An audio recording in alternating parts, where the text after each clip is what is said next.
Hello everyone, welcome to my another part of Istanbul videos. I hope you all are doing very well. Part 2 তে আমরা টপকাপি palace দিয়ে শেষ করেছিলাম। এটা টপকাপি প্যালেসেরই আরেকটা অংশ। এখান থেকে ওই যে গালাটা টাওয়ারটাই দেখা যাচ্ছিল। আমরা টপকাপি প্যালেস থেকে বের হয়ে যাব কিছুক্ষণের মধ্যেই। শেষ কিছু অংশ আপনাদের সাথে শেয়ার করছি।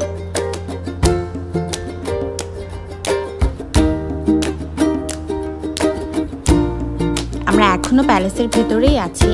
এটা অন্দরমহলের ভেতর।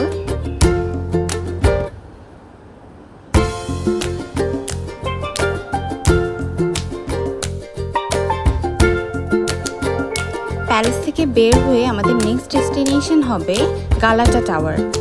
আমরা এখান থেকে একটা ট্রাম্পে উঠে গেলাম গালাটা টাওয়ারের উদ্দেশ্যে।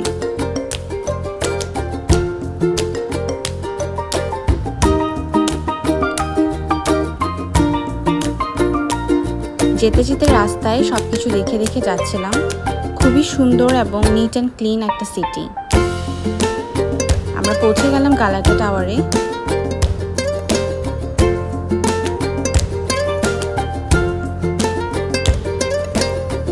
এই সেই ফেমাস জায়গা যেখানে মানুষ অনেক সুন্দর সুন্দর ছবি তোলে।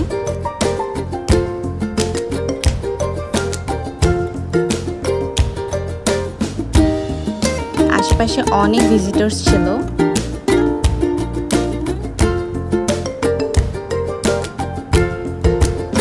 আমরা কিছুক্ষণ এখানে ছিলাম। এরপর আমরা চলে যাব বসফরাস সিতে। আমরা একটা ক্রুজ রাইড বুক করেছি বসফরাস ক্রুজের জন্য। এখান থেকেও ব্লু মসটা দেখা যাচ্ছিল আর অনেক সিগাল উঠছিল এখানে।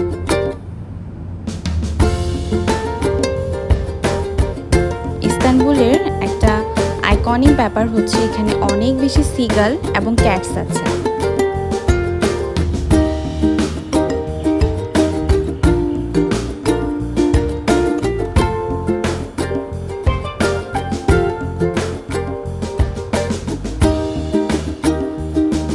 আমরা ওয়েট করছিলাম আমাদের ক্রুজের কলের জন্য।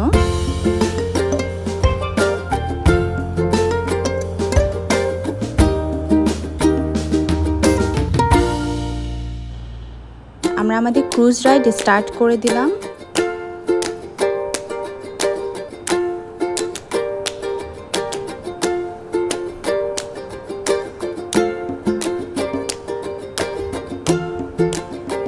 আপনারা ক্রুজ রাইডের জন্য বিভিন্ন জায়গায় কিছু ব্রোশার পাবেন, সেখান থেকে আপনারা রাইডটা বুক করতে পারবেন। চাইলে আপনারা আপনাদের হোটেল ম্যানেজমেন্টের কাছেও আস্ক করতে পারেন, they will help you.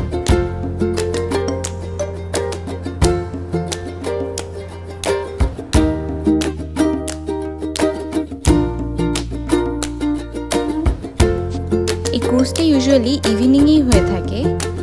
Evening টাইমটায় ওরা এখান থেকে পিক করে এবং ঘুরিয়ে আবার সেম জায়গাতেই ড্রপ করে যায়। চাইলে আপনি হোটেল থেকে পিক অ্যান্ড ড্রপও নিতে পারেন। আমরা যেহেতু বাইরে ছিলাম, সো আমরা ক্রুজের সামনে থেকেই উঠেছি এবং সেখানে আমরা ড্রপ নিয়েছি। এখানে এই ধরনের দুইটা ব্রিজ পড়ে। বলা হয়ে থাকে বসফরাস সির এক পাশে এশিয়া অ্যান্ড আরেক পাশে ইউরোপ।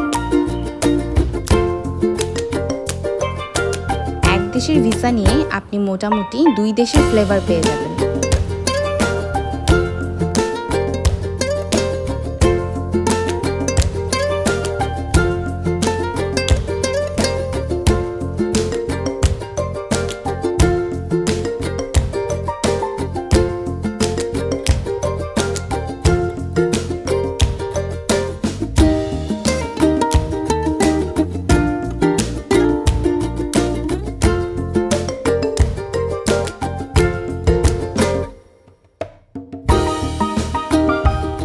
ক্রুজের প্রায় শেষের দিকেই চলে এসেছি। নেমে পড়লাম ক্রুজ থেকে। এখন আমরা চলে যাব আমাদের ডিনার করতে। এই রোডটা খুবই সুন্দর। এখান থেকে ব্লু মস্ক খুবই কাছে দেখা যাচ্ছিল। পাশেই ছিল সি। টার্কির রোড সাইড ফুডগুলো খুবই ফেমাস এবং খুবই টেস্টি। আমরা ঘুরে ঘুরে দেখছিলাম কি কি আছে। কিছু সুইট আইটেম ছিল যেগুলো আমরা ট্রাই করেছিলাম ওখানে, খুবই মজা ছিল সেগুলো। আমরা যেহেতু সি সাইডের পাশে ছিলাম, তো আজকে আমরা ফিশ শর্মা ট্রাই করব। আমাদের খাওয়া ফিশ শর্মার টেস্টটা খুবই ভালো ছিল। যদিও এখানে রাইস আইটেম খুবই কম, তেমন একটা পাওয়া যায় না, অল্প একটু রাইস দিয়ে ওরা ডিশটা কমপ্লিট করে। আমাদের আজকের ভিডিওটা এতটুকু পর্যন্তই।